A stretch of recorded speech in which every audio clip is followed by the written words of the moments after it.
Un'ulcera carnivora che divora la pelle sta spaventando l'Australia e il resto del mondo. Colpa del batterio mangiacarne, cos'è e come tenere sotto controllo l'allarme epidemia.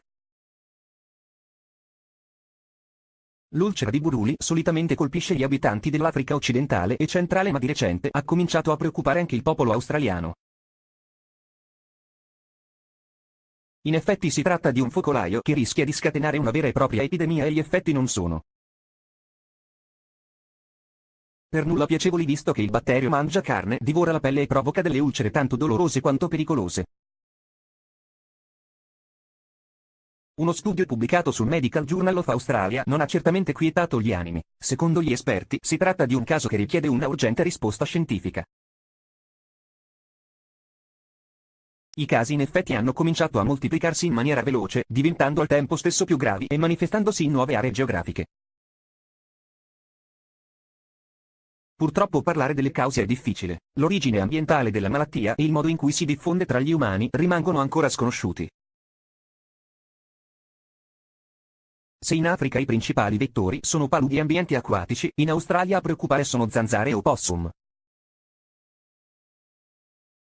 Il nome del batterio mangiacarne è Mycobacterium ulcerans e tra gli effetti vanno annoverate gravi lesioni distruttive delle pelle e dei tessuti molli. Non meno preoccupante l'appartenenza del batterio alla stessa famiglia di organismi che causano la lebbra e la tubercolosi. Progressione dell'infezione è devastante. A contatto con la pelle, il batterio si moltiplica producendo una tossina. Ad essere colpito è prima di tutto il tessuto adiposo. Si parte col notare un piccolo nodulo, il quale nel giro di poco tempo si apre e crea l'ulcera. Come riconoscere l'arrivo dell'infezione e il suo progredire? Tra i sintomi cui fare attenzione ci sono una puntura sulla pelle, pozzo che diventa più grande nel giro di giorni o settimane. Il nodulo può creare una crosticina che diventa un'ulcera. Questa si ingrandisce e,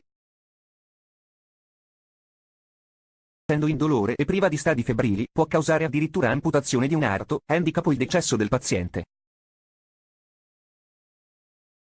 C'è però una buona notizia. La maggior parte delle ulcere di Buruli può essere trattata con un ciclo di antibiotici orali,